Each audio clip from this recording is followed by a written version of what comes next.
নমস্কার, স্বপ্নঘর তোমাদের জন্য নিয়ে এলো টক দই ছাড়া রোস্ট। চলো রান্না শুরু করি। রান্না শুরু করার প্রথমে আমাদের মূল উপকরণ হচ্ছে মুরগির মাংস।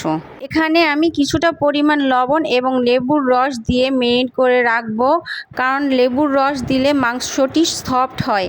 এরপর আমি কিছুক্ষণের জন্য ঢাকা দিয়ে রাখবো। এবারে আমি একটি ফ্রাই প্যান নিয়ে তাতে তেল গরম করে নেব, আর আগে থেকে ম্যারিনেট করা মাংসগুলো আমি একটি একটি করে ছেড়ে দেব ভাজার জন্য। মাংসগুলো এক পাশ ভাজা হয়ে গেলে উল্টে দেব।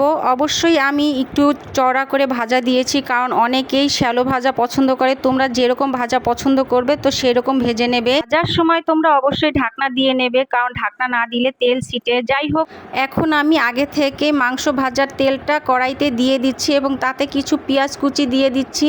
পেঁয়াজটা যখন বাদামি কালার হয়ে আসবে তখন তাতে কাঁচা মরিচ বাটা, আদা রসুন বাটা এবং জিরা বাটা দিয়ে সামান্য পরিমাণ দুধ দিচ্ছি। যেহেতু আমি টক দই ব্যবহার করব না, সেহেতু আমি দুধ দিচ্ছি, আর দুধের মধ্যে খানিকটা পরিমাণ লেবুর রস দিয়ে দিচ্ছি, যাতে টক দইয়ের কাজটা হয়ে যায়।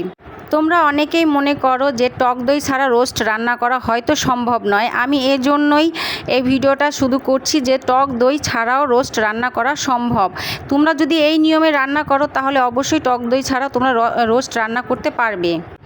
যাই হোক, তো দেখো আমাদের মশলাটা প্রায় কষানো হয়ে আসছে, কারণ এতে মশলাতে তেলগুলো ছেড়ে দিয়েছে।